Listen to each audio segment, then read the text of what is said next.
¿Qué tal? Muy buenas noches. Bienvenidos a este especial informativo donde vamos a estar realizando entrevistas con motivo de esos comicios europeos del próximo 9 de junio. Hoy me acompaña Marcos Ros, eurodiputado del PSOE. ¿Qué tal? Muy buenas noches. Hola, muy buenas noches. Encantado de estar con vosotros. Bueno, dejamos atrás su primera legislatura como eurodiputado. Supongo que ha supuesto un cambio sustancial, ¿no?, en su vida, un cambio vital. ¿Cómo lo ha vivido? Y sobre todo, cuéntenos un poco cómo es ese día a día allí en Bruselas. Bueno, la verdad es que ha sido un cambio bastante radical, ¿no? Porque yo antes de ser eurodiputado estaba en la Universidad Politécnica de Cartagena, dando clases, siendo vicerrector, y de pronto pues llegaron las listas europeas, llegó la campaña, no salí elegido, pero después con el Brexit tuve la oportunidad de acceder a mi escaño, y el cambio es realmente radical, ¿no? Es dejar el trabajo en excedencia, ir y venir todas las semanas, porque yo he querido tener ese compromiso con la región de Murcia y no dejar de estar nunca con los electores y con los ciudadanos de la región de Murcia que han depositado su confianza, y además era el único representante de la región de Murcia en Bruselas, y he querido ejercer ese papel de la voz de la región en Bruselas. El día a día es un día a día, a veces es de locos, no hay 2 semanas iguales, semanas en Bruselas, semanas en Estrasburgo, viajes, mucho tiempo en aviones, mucho tiempo en aeropuertos, pero yo creo que es un día a día que merece la pena porque los temas y la importancia de las cosas que hemos tratado en esta legislatura, especialmente para la región de Murcia, han merecido la pena. Una legislatura, pues nada fácil, ¿no? Algo complicada, marcada por retos como la transición ecológica, la digital, también la pandemia, la guerra de Ucrania. ¿Qué función, qué labor ha tenido el Parlamento, la Unión Europea en esto y sobre todo, y más particularmente, su grupo político? La verdad es que ha sido una legislatura que ha estado sembrada de distintas crisis, una detrás de otra. Empezó con el Brexit, que me dio a mí la oportunidad de entrar con los escaños vacíos del Reino Unido, después, justo después, la pandemia, y cuando ya se estaba terminando vino la guerra de Ucrania, la inflación, la crisis energética, pero a pesar de todo eso, hemos podido poner en marcha, y el Parlamento ha estado muy activo, poner en marcha toda la agenda política que teníamos, era la legislatura del Pacto Verde, de acordar entre todas las fuerzas políticas, todas las instituciones, medidas para cumplir nuestros acuerdos climáticos de los acuerdos de París, de luchar para no pasar el 1,5 grados la temperatura en el año 2050 y para que la Unión Europea sea climáticamente neutra. Y hemos podido poner en marcha todo eso. Mi grupo ha sido un grupo especialmente activo en varias cosas. Uno, en todas las soluciones a las distintas crisis siempre hemos aportado la dimensión social, hemos apostado para que hubiera el plan de recuperación que ahora tanto bien está haciendo, incluso en Lorca, ¿no? Llevamos ya 38 millones de euros en fondos europeos con este plan de recuperación. Hemos apostado para que todos los ciudadanos de la Unión Europea tuvieran vacunas gratuitas y todos en igualdad de condiciones, sin importar el poder o el dinero que pudieran tener, para que nadie pudiera comprar una vacuna, pero para que nadie tuviera que comprar una vacuna, para que fuesen gratuitas y universales. Hemos apostado por soluciones a la crisis energética para que nadie tenga que cortar el recibo de la luz cuando empezaron a subir los recibos de la luz con la crisis del gas ruso. Yo creo que la labor del Grupo Socialista ha sido una labor encomiable, y especialmente en todos los asuntos relacionados con la transición ecológica hemos sido quienes hemos liderado la ley de restauración de la naturaleza, la reforma de la política agraria común, que también va a beneficiar a nuestros agricultores de la comarca. Hemos estado dando la talla para que todas estas normativas de transición salgan adelante. Presenta usted de nuevo su candidatura como eurodiputado. Me gustaría saber, sobre todo, cómo lo afronta y qué iniciativas quizá pues, se han quedado ahí en el tintero, qué proyectos. Bueno, yo creo que va a ser una legislatura realmente apasionante, porque el día a día del Parlamento Europeo tiene muchos vericuetos y tiene muchísimos aspectos que hay que cuidar, y en el tintero se han quedado algunas cosas pendientes de avanzar en la siguiente legislatura, obviamente, ¿no? Yo he pertenecido en esta legislatura a la Comisión de Cultura y Educación y hemos trabajado, por ejemplo, para implantar el Espacio Europeo de Educación, que tiene fecha para 2025, por lo tanto, en la siguiente legislatura tendremos que trabajar para que eso sea efectivo, para que todos los sistemas educativos de toda la Unión Europea sean armonizados y cualquier ciudadano con sus hijos o sus hijas se pueda trasladar a cualquier sitio de la Unión y tenga reconocimiento de sus etapas educativas. hemos trabajado en el proyecto de la nueva Bauhaus europea y yo creo que también es un proyecto que tiene que seguir desarrollándose. También he estado trabajando como portavoz del Grupo Socialista Europeo en la Comisión de Desarrollo Regional y creo que un reto fundamental que queda es el diseño de los fondos de la política de cohesión para el siguiente periodo, el 28-34. Y ahí es fundamental la fuerza de mi grupo en la próxima legislatura para esa negociación de esos nuevos fondos FEDER, Fondo Social Europeo, para que tengan más cogobernanza los ayuntamientos, para que haya más flexibilidad, para que sean más sencillos, para que en definitiva el dinero recorra un trayecto más corto desde las instituciones europeas hasta que los ciudadanos de Lorca pueden ver las obras construidas y terminadas. ¿Ha visitado usted esta tarde Lorca, algunas de las obras que reciben esa financiación europea? ¿Qué peso ha tenido la inyección económica de la Unión Europea para el desarrollo de algunos proyectos de nuestro municipio y de la comarca del Guadalentín? Yo creo que ha sido fundamental el peso de la Unión Europea en esta legislatura y por eso es tan importante seguir manteniendo dentro del Parlamento Europeo una voz que reivindique los derechos y los intereses de los ciudadanos de la región de Murcia en Bruselas y especialmente de la comarca del Guadalentín y de Lorca. No hay más que pensar en esta oficina de captación de fondos europeos que creó el anterior equipo de gobierno con su alcalde Diego José Mateos, que ha conseguido la captación de más de 38 millones de euros en proyectos financiados por fondos europeos. Yo creo que eso es importantísimo.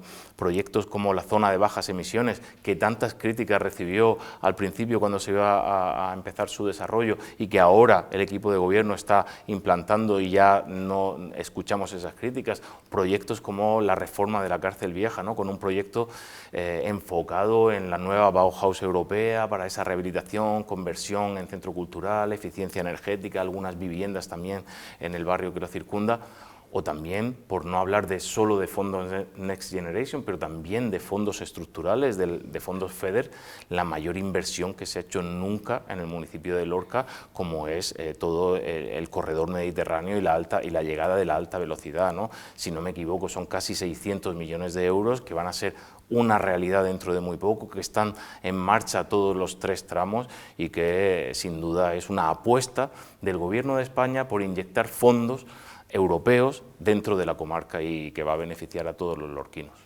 Hablábamos de la anterior legislatura, vamos a hablar ahora un poco de la futura, de la que empieza. Supongo que algunos de los retos, como por ejemplo la transición ecológica, lo digital, la PAC, todo eso, va a continuar, ¿no? ¿Qué línea va a seguir la Unión Europea en este sentido? ¿Qué línea se va a seguir en la próxima legislatura? Sí, tenemos por delante muchísimos retos en la próxima legislatura. Yo creo que uno, lo acaba de decir, es todo el tema de la transición ecológica. Durante esta legislatura hemos aprobado muchísimas normativas, directivas, pero ahora en la siguiente legislatura toca la aplicación de esas, llevar al terreno la aplicación de todas esas directivas. Yo creo sin duda que va a ser la legislatura de las ciudades, donde lo urbano van a tener que lidiar con todas estas directivas de zonas de bajas emisiones, de la oleada de renovación de edificios, de tantas y tantas normativas que van a afectar el nuevo modelo y el marco de movilidad urbana sostenible que tendrá que ser obligatorio en todas las ciudades, o también, por hablar de transición ecológica, la ley de restauración de la naturaleza, que va a permitir que se recuperen ecosistemas como mínimo el 20% de los ecosistemas dañados para de aquí a 2030. En la región de Murcia tenemos un grandísimo ejemplo de una restauración de ecosistema, que es lo que está haciendo el Gobierno de España con el marco de actuaciones prioritarias en el Mar Menor, casi ya 750 millones de euros comprometidos, y es un ejemplo anticipado de lo que será la Ley de Restauración de la Naturaleza, es decir, inyección de los Estados miembros para restaurar ecosistemas dañados. Hay otro reto por delante, que es el asunto de la vivienda. La Unión Europea tiene que afrontar de manera coordinada entre los Estados miembros y con legislación europea el acceso de nuestros jóvenes a una vivienda. Hablamos siempre del estado del bienestar y nosotros somos los principales defensores del estado del bienestar, el Grupo Socialista, pero uno no puede bienestar si no tiene un lugar donde estar y por lo tanto tenemos que garantizar que en todos los países de la Unión Europea se ponen en marcha políticas que faciliten el acceso a la vivienda. Y ahí tenemos iniciativas también que van a ayudar, ya la hemos citado antes, como la nueva Bauhaus europea, como la nueva Directiva de Eficiencia Energética de los Edificios. Un tercer asunto que yo creo que es también fundamental es el gran reto de la ampliación de la Unión Europea.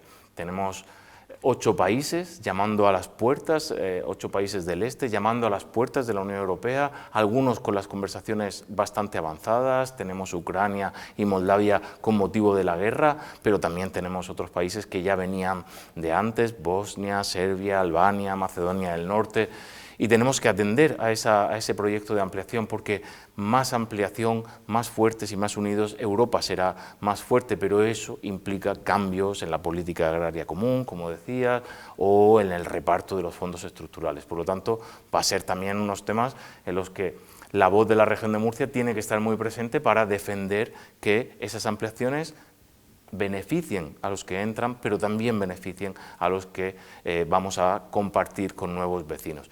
Y por último, yo creo que es importantísimo también, en definitiva, la pervivencia del proyecto europeo. Ahora tenemos grandes amenazas para la pervivencia del proyecto europeo, especialmente con la guerra de Ucrania, pero también con la irrupción de los populismos en todo, y de los extremismos de ultraderecha en todo el proyecto de la Unión Europea, en todos los países. Hemos visto cómo muchos gobiernos de la Unión Europea han cambiado y ahora tienen un apoyo de gobiernos de la derecha apoyados por la ultraderecha, que en definitiva no están respaldando los valores de cooperación, de justicia, de solidaridad entre los territorios de la Unión Europea, y nosotros vamos a seguir apostando por eso, por la pervivencia del proyecto europeo que nos ha permitido, bueno, el periodo más largo de paz en la historia del continente europeo. Casi 75 años llevamos ya sin que ninguno de los Estados miembros haya tenido que dirimir sus diferencias en una guerra. Para eso creamos las instituciones europeas y en el Parlamento debatimos, resolvemos y llevamos adelante nuestro proyecto europeo. Y yo creo que es el momento de seguir reforzándolo. Bueno, pues tenemos a la vuelta de la esquina esas elecciones europeas del 9 de junio, apenas queda un mes. ¿Sabe usted que quizás no termina de calar en la sociedad la importancia que tienen estos comicios? ¿Por qué debemos de ir a votar en estas elecciones europeas? ¿Qué nos estamos jugando? Yo creo que está bastante claro. Nos estamos jugando mucho en 2 órdenes distintos. Uno, en el día a día, porque al final lo que depende de la Unión Europea nos afecta a nuestro día a día mucho más de lo que pensamos. Por un lado, en cuanto a normativas, hemos aprobado infinidad de normativas en esta legislatura y pretendemos seguir aprobando en la siguiente legislatura, que nos afectan al día a día. Yo siempre pongo ejemplos muy sencillos, como que ahora tenemos el cargador único, como que no vamos a poder comprar un vehículo de combustión en el año 2035, o como que las bolsas de un solo uso ya no las podemos tener gratuitamente, tenemos que pagarlas. Muchas de esas normativas, pero también en los fondos europeos que han llegado. Tenemos esa doble vertiente, por un lado normativas y por otro lado fondos, la inyección de fondos que vienen para soportar el crecimiento, el desarrollo y la mejora de las condiciones de vida de los ciudadanos es importantísimo y nos afecta todos los días. Pero por otro lado tenemos también una dimensión más global, más estratégica de qué Europa queremos para el futuro. Queremos tener una Europa solidaria, una Europa que siga basándose en los valores que consistieron en su fundación, ¿no?, en solidaridad entre los territorios, en justicia social, en igualdad de oportunidades, o queremos ceder al chantaje de los populismos que buscan el aislacionismo de países de los distintos Estados miembros de la Unión Europea, o que buscan las soluciones fáciles, o que rechazan al diferente, al inmigrante, a los colectivos que son diferentes, a las mujeres, a los colectivos LGTBI. Tenemos que decidir qué Europa queremos, y yo creo que están muy en juego esas 2 cosas, nuestro día a día, pero también la esencia propia de qué Europa queremos.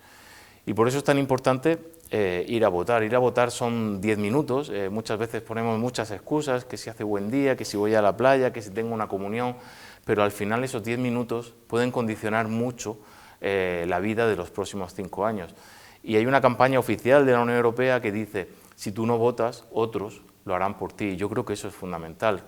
expresa lo que quieras, la opción política que uno quiera, pero ve a las urnas y dilo, porque es la mejor manera de que al final se haga lo que tú quieres. Bueno, pues se nos ha acabado el tiempo. Marcos Ros, eurodiputado del Partido Socialista y candidato regional del PSOE al Parlamento Europeo, muchísimas gracias por acompañarnos esta noche aquí.